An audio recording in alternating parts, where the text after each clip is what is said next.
নমস্কার, আমি সুদীপ্তা। এভি নিউজে আপনাদের সকলকে স্বাগত। প্রথমেই চোখ রাখবো নিউজ হেডলাইনসে।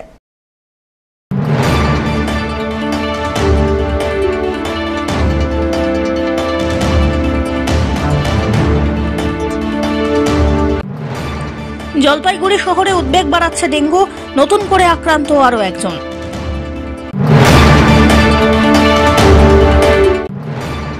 আলু চাষিদের ওপরে পুলিশি হয়রানি, ভিন রাজ্যে ফসল রপ্তানির নিষেধাজ্ঞা বাতিলের দাবিতে বিক্ষোভ, উত্তেজনা এলাকা জুড়ে।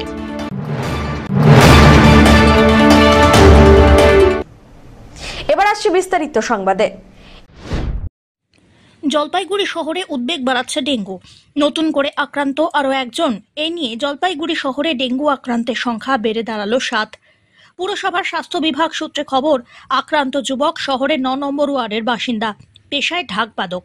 বেশ কয়েকদিন ধরে জ্বরে আক্রান্ত ছিলেন। রক্ত পরীক্ষা করালে ধরা পড়ে ডেঙ্গু।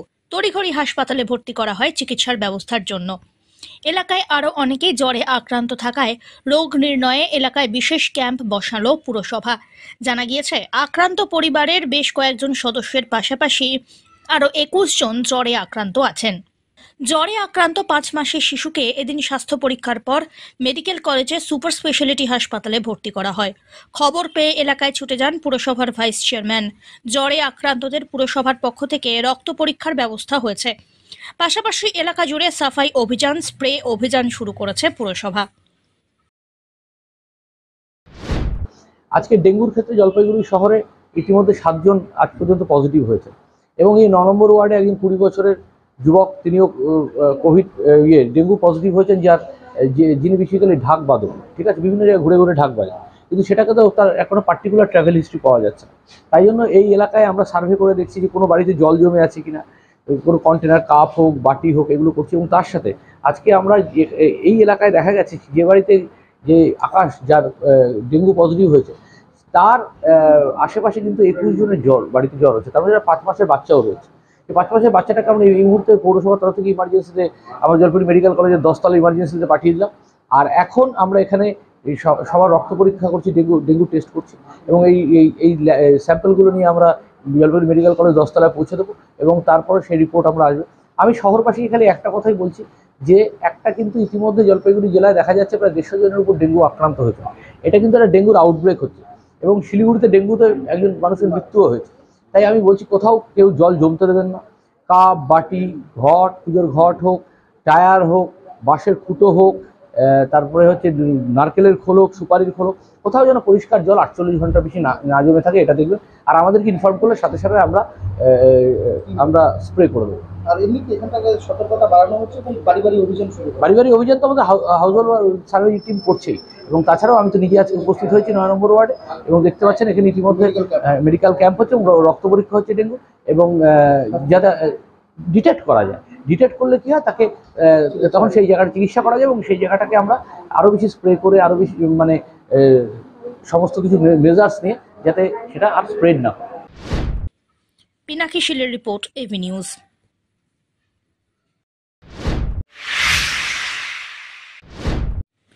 আলু চাষিদের ওপরে পুলিশি হয়রানি বন্ধ, ভিন রাজ্যে ফসল রপ্তানির নিষেধাজ্ঞা বাতিল সহ 10 দফা দাবিতে দেখানো হলো বিক্ষোভ। মঙ্গলবার জলপাইগুড়ি আলু চাষি সংগঠনের পক্ষ থেকে একাধিক দাবি আদায়ের লক্ষ্যে বিক্ষোভ মিছিল শহরের বিভিন্ন পথ পরিক্রমা করে জেলা শাসকের কাছে পৌঁছলে পুলিশ ব্যারিকেড করে তা আটকে দেয়। পুলিশে বাধার মুখে পড়ে আলু চাষিরা। বিক্ষোভে উত্তাল হয়ে ওঠে এলাকা। এই দিনের বিক্ষোভ সহ স্মারকলিপি প্রদান কর্মসূচি মূলত সম্প্রতি কয়েকটি সরকারি নির্দেশের বিরুদ্ধে, যার মধ্যে ভিন রাজ্যে আলু রপ্তানির ক্ষেত্রে রাজ্য সরকারের জারি নিষেধাজ্ঞা অন্যতম। এছাড়াও এই দিনের বিক্ষোভ মিছিল থেকে আলু চাষিদের ওপর পুলিশের হয়রানির বিরুদ্ধে স্লোগান দিতেও শোনা যায়। এ প্রসঙ্গে জলপাইগুড়ি জেলার আলু চাষি সংগঠনের পক্ষে প্রদীপ দত্ত ক্ষোভের সঙ্গে জানান, আলু চাষিদের ওপর অত্যাচার চালিয়ে যাচ্ছে পুলিশ। এক জায়গা থেকে অন্য রাজ্যে আলু রপ্তানি করার যে নিষেধাজ্ঞা রাজ্য সরকার জারি করেছে তা অবিলম্বে প্রত্যাহার করে নিতে হবে। আমরা আমাদের দেয়ালে পিঠ ঠেকে গেছে। আমরা 1 মাস ধরে আলু বিক্রি করতে পারছি না। আলু 1.5 লাখের থেকে 1,70,80,000 একটু ধীরে ধীরে বাড়ছিল। আমরা 3 বছর ধরে আলু চাষ করে সর্বশান্ত, আমাদের কিছু নাই, আমরা নিজেদের জমি বন্ধক দিয়ে সেখান থেকে টাকা নিয়ে অন্যের জমিতে লিজে চাষ করছি, এইরকম আমাদের পরিস্থিতি। আমরা ভেবেছিলাম অল্প কিছু টাকা এবার হলে যে ঋণগুলো আমরা আছি সম্পূর্ণ হয়তো শোধ করতে পারবো না, আমরা ঋণের কিছুটা শোধ করে অন্তত মাথাটাকে একটু সোজা করতে পারবো। কিন্তু রাজ্য সরকার সে ফতোয়া জারি করছে 2000-এর বেশি হিমঘর থেকে আলু বের করা যাবে না। সমস্ত রাজ্যের যে সীমান্তবর্তী রাজ্যগুলো আছে সেখানে পুলিশ চৌকি বসিয়ে দিয়েছে, সেখানে গাড়িগুলো ধরছে, প্রত্যেকটা গাড়ির থেকে 50,000, 60,000, 70,000 টাকা করে তারা জরিমানাও ঠিক না পকেটস্থ করছে। আমরা জানি ব্যবসায়ীদের যদি এই টাকা ওইখানে না দিতে হতো এই 50,000, 60,000 টাকা আমরা গাড়িতে পেতাম। আর সর্বোপরি এখন যেভাবে গাড়ি ধরাধরি করছে আর ব্যবসায়ীরা আমাদের থেকে আলু কিনছে না, সুতরাং আমরা 15 দিন ধরে আলু বিক্রি করতে পারছি না। এই ধরনের একটা ভয়ঙ্কর পরিস্থিতি। আমরা শঙ্কিত যে আর যদি 10 দিন এই ধরনের চলে তাহলে পশ্চিমবঙ্গের আলু তো এমনিই উদ্বৃত্ত, পশ্চিমবঙ্গের মানুষ এর 3 ভাগের 1 ভাগ আলু খেয়ে শেষ করতে পারবে না। কোদাল কাটা করে এই আলুকে কিন্তু ফেলে দিতে হবে বা হিমঘরে এই আলু নষ্ট হবে। তাই আমরা আজকে আসছি, আমাদের এই দাবি দেওয়া, আমাদের যে মনের ব্যথা সেটা ডিএম মহোদয়ের মাধ্যমে মুখ্যমন্ত্রী মহাশয়, প্রধানমন্ত্রী মহাশয় এবং আমাদের যে রাষ্ট্রপতি, মহামহিম রাষ্ট্রপতি মহাশয়, তার কাছে রাখবার জন্য যে আমাদের জন্য একটা সদর্থক ব্যবস্থা করুন। এবং আমরা আরও বলি এই রাজ্য সরকারের কোনো হক নাই চাষির আলুতে হাত দেবার। এই রাজ্য সরকার তখন তার পুলিশকে তারা গুটিয়ে রাখে, তখন তাদের টাস্ক ফোর্স থাকে না। যখন ভর্তুকি মূল্যে যে সার আমাদের 1475 টাকা পাওয়ার কথা, আমরা 2200 টাকায় কিনি, 2000 টাকা 2400 টাকায় কিনি, তখন টাস্ক ফোর্স দেখি না। আমি এডিও সাহেবের কাছে আসি, উনি বলে আমি ঘুরছি। আমি ওনাকে বলেছিলাম আপনি যতবার ঘুরে আসেন ততবার সারের দাম বাড়ে, আপনি কি টাকা নিয়ে আসেন গিয়ে? নাহলে আপনি ঘুরলেই কেন সারের দাম বাড়ে? আপনি ঘুরলে তো কমার কথা। বন্ধুগণ, তাই এই সরকার আমাদের ন্যায্য মূল্যে, বিনা পয়সা তো দূরের কথা, ন্যায্য মূল্যে 1 কেজি সার দিতে পারে না, একটা ভর্তুকি দিতে পারে না, বিদ্যুতের ব্যবস্থা করতে পারে না। অথচ আমরা যখন 3 মাস ধরে সারা বছরের আশার যে ফসল আমরা তুলি, এই সরকার সেখানে হাত বাড়ায়, সরকার আলু। ধীমান রায়ের রিপোর্ট, এভি নিউজ।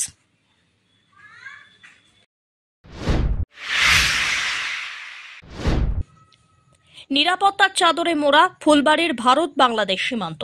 মঙ্গলবার এক অন্য রূপ দেখা গেল শিলিগুড়ি সংলগ্ন ফুলবাড়ির ইন্দো বাংলাদেশ সীমান্তে। প্রতিদিন সীমান্তে যেভাবে দুপার বাংলার মধ্যে সাধারণ মানুষ থেকে পণ্য সামগ্রীর ট্রাকের যাতায়াত লেগেই থাকে, এদিন তার ছিটে ফোঁটাও নেই। সীমান্তে এখন থমথমে পরিবেশ, বন্ধ বেশিরভাগ দোকানপাট। তবে আতঙ্কের মধ্যেই ভারত ছেড়ে পরিবারের টানে বাংলাদেশে ফিরছেন অনেকে। ওপারের পরিস্থিতি কেমন তা না জেনে আতঙ্ক মাথায় নিয়েই এদিন তারা রওনা দিলেন। আচ্ছা, বাংলাদেশের যে পরিস্থিতি, শেখ হাসিনা সরকারের পতন, বাংলাদেশের নাগরিক হিসেবে কি মনে হচ্ছে এটা বাংলাদেশের জন্য কতটা ভালো হলো বা খারাপ হলো? খারাপ হলো, এটা দুঃখজনক হলো। এটা বাংলাদেশের জন্য ক্ষতি, আমাদের পাবলিকের জন্য ক্ষতি, সবার জন্য ক্ষতি। দেশে একটা সরকার পরিবর্তন হলে সুইচ্ছা হলে কোনো সমস্যা নেই, এখন পদত্যাগ করতে বাধ্য।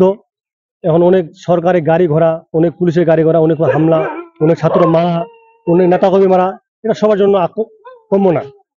এটা আমাদের দেশের জন্য দুঃখজনক ক্ষতি। অনেক সরকারি সম্পত্তি নষ্ট, অনেক নষ্ট। এই সম্পদ পূরণ করতে গেলে অনেক বছর লাগবে, যেটা চলে গেছে সেটা আসবে না। নিশ্চিতভাবে যাচ্ছেন না আতঙ্ক নিয়ে যাচ্ছে? না, নিশ্চিত হয়ে যাচ্ছে, আতঙ্ক কোনো এখন নাই। আমরা আশা করি বাংলাদেশ কি অবস্থা এটা এখন জানতে পারতেছি না, এখনো গাড়ি ঘোড়া চলছে কিনা, এখন যাই দেখি কি অবস্থা। মানে একটা সমস্যা হতে পারে, সমস্যা হতে পারে, চিন্তা ভাবনা করতেছি, না হলে ভালো। যে গতিতে উন্নতি হচ্ছিল বাংলাদেশে, সেটি গতি কোথাও গিয়ে থমকে গেল বা পিছিয়ে গেল। থমকে তো যায়নি, পিছিয়ে গেল। যেটা আপনার হাজার হাজার কোটি কোটি টাকা আপনার নোকসান হয়েছে, সেই টাকাটা তো জনগণেরই টাকা, সেই টাকাটা কে দিবে? সেটা বাংলাদেশেরই টাকা, সেটা তো পূরণ হবে না। আর পূরণ তো হবে না, আরেক সরকার আসলে কত দুর্নীতি করে, এটা হলো মেন কথা। কোথাকার বাসিন্দা? আমরা বাংলাদেশ দিনাজপুর সদরের বাসিন্দা। এখানে ভারতে কি জন্য এসেছিলেন? চিকিৎসা বাবুর জন্য, আমার বাচ্চার জন্য। আগে বাংলাদেশ থেকে যে বাংলাদেশের প্রধানমন্ত্রী তিনি পদত্যাগ করেছেন, এই মুহূর্তে পরিস্থিতি অগ্নিগর্ভ পরিস্থিতি কয়েকদিন ধরেই চলছিল, তো তারই মাঝে ফিরে যাচ্ছেন এখন? না, তাদের মাঝে না, আজকে এখন শিপিং করা হয়েছে, ভালো, এই জন্য আমরা বাইরে এসেছি। এখন কি পরিস্থিতি আছে বাংলা? এখন পরিস্থিতি যে চলাচল চলতেছে ভালো, কোনো অসুবিধা নেই, সুবিধা পাবো না, এই জন্য বাইরে এসে আমরা। আর ওখানে বলতে মানে শেখ হাসিনা সরকারের পতন হয়েছে, বিষয়টি কিভাবে দেখছেন? বিষয়টি এখন যারা রাজনীতি করে তারা বলতে পারবে, আমরা তো বাইরে ছিলাম, এখন যাই বাসায় তারা কেমন তাই বুঝতে পারবো। মানে আপনার কি মনে হয় বাংলাদেশের এতে বা আখেরে ক্ষতি হলো না লাভ হলো? না, এটা জনসাধারণের ভালো বুঝতে পারবো, আর বাংলাদেশের কেমন ক্ষতি হলো না এটা তো আমি বলতে পারি না, আমি বাইরে যাচ্ছি, তাহলে শুনতে বুঝতে পারবো। অশান্ত পরিবেশ বাংলাদেশে, আর তারই মধ্যে বাংলাদেশ হাই কমিশনের অফিসের সামনে নিরাপত্তা বাড়তিভাবে জোরদার করা হলো। বাংলাদেশ হাই কমিশনের অফিসের সামনে কলকাতা পুলিশের অ্যাসিস্ট্যান্ট পদমর্যাদার অফিসাররা সহ পুলিশ মোতায়েন করা হয়েছে।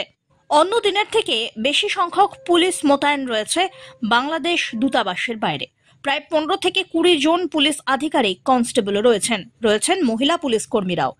বাংলাদেশ হাই কমিশনের অফিসের সামনে যাতে কোনো রকম ভাবে কেউ বিক্ষোভ প্রদর্শন কিংবা অশান্তি করতে না পারেন, সেই উদ্দেশ্যেই বিপুল পরিমাণ নিরাপত্তা মোতায়েন করা হয়েছে।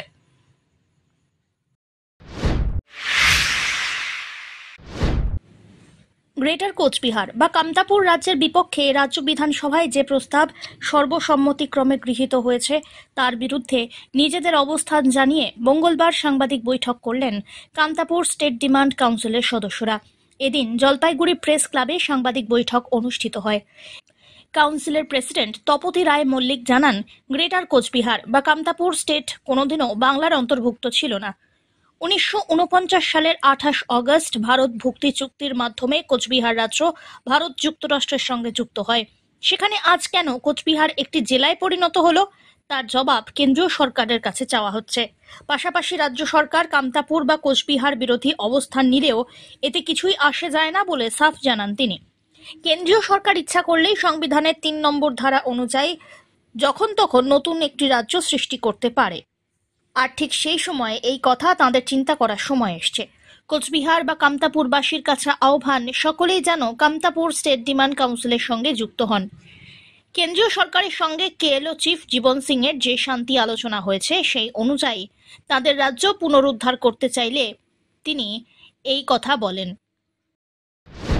গ্রেটার কোচবিহার বা কামতাপুর রাজ্যের বিপক্ষে রাজ্য বিধানসভার যে প্রস্তাব, তৃণমূল এবং বিজেপি বিধায়করা যে প্রস্তাব সর্বসম্মতিক্রমে গ্রহণ করলো, তার বিরুদ্ধে আমাদের যে অবস্থান, সেই অবস্থানকে আপনাদের মাধ্যমে জানানোর জন্য আজকের প্রেস মিট।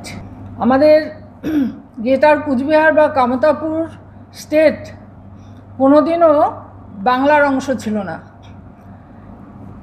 আমরা যখন মহারাজ এখানে উপেন্দ্র নারায়ণ কামতা রাজ্যের রাজা, তখন নবাব সিরাজউদ্দৌলা কিন্তু বাংলার শেষ স্বাধীন রাজা। যখন বাংলার পতন হয় তখনও কিন্তু এখানে কামতা রাজ্যের রাজা শাসন করছিল। তাহলে এখন এই যে 1949 সালের 28 আগস্ট ভারত ভুক্তি চুক্তি বা কুচবিহার মার্জার এগ্রিমেন্টের মাধ্যমে এই কুচবিহার রাষ্ট্র যে ভারত যুক্তরাষ্ট্রের সঙ্গে যুক্ত হলো, এই যুক্ত হওয়ার ফলে এই কুচবিহার রাজ্য একটা গ শ্রেণীর রাজ্যে পরিণত হলো।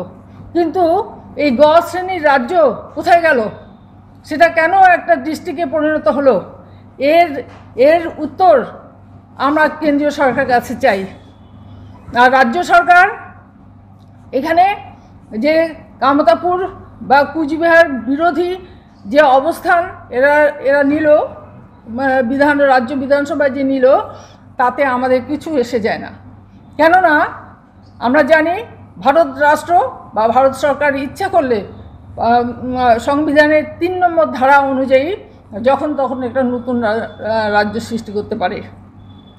কিন্তু এক্ষেত্রে আমরা মনে করি এটা বিশেষ গুরুত্বপূর্ণ বলে মনে হয় যে এই যে পশ্চিমবঙ্গ সরকার যে অবস্থান কামতাপুর বা কুচবিহার রাজ্য বিরোধী যে অবস্থান নিল, এক্ষেত্রে আমাদের যে কুচবিহার বা কামতাপুরবাসীর এখন একটা চিন্তা করার সময় আসছে, যে সঠিক চিন্তা করার সময় আসছে যে আমাদের এই কুচবিহার বা কামতাপুরবাসী কী করবে। এই কুচবিহার বা কামতাপুরবাসী এখন আমরা যেটা মনে করি যে আমরা যে কামতাপুর স্টেট ডিমান্ড কাউন্সিল গঠন করছি, এই কুচবিহার বা কামতাপুরবাসীর কাছে আমাদের আহ্বান, জাতি ধর্ম দলমত নির্বিশেষে, স্ত্রী পুরুষ দলমত নির্বিশেষে প্রতিটা কুচবিহার বা কামতাপুরবাসী এই কুচবিহার আমাদের কামতাপুর স্টেট ডিমান্ড কাউন্সিলে এসে যুক্ত হোক।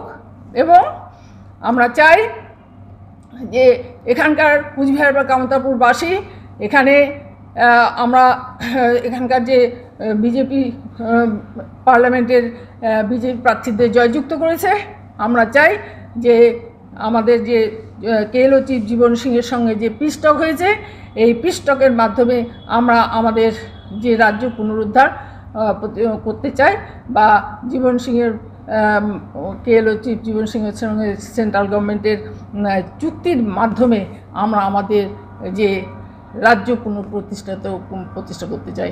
এটাই আমরা আজকে আপনাদের সামনে বলতে আসছি। শেষ করবার আগে নিউজ হেডলাইন্স আরো একবার।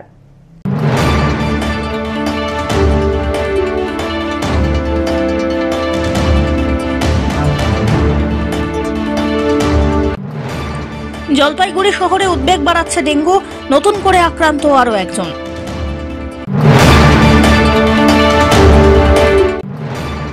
আলু চাষিদের ওপরে পুলিশি হয়রানি, ভিন রাজ্যে ফসল রপ্তানির নিষেধাজ্ঞা বাতিলের দাবিতে বিক্ষোভ, উত্তেজনা এলাকা জুড়ে।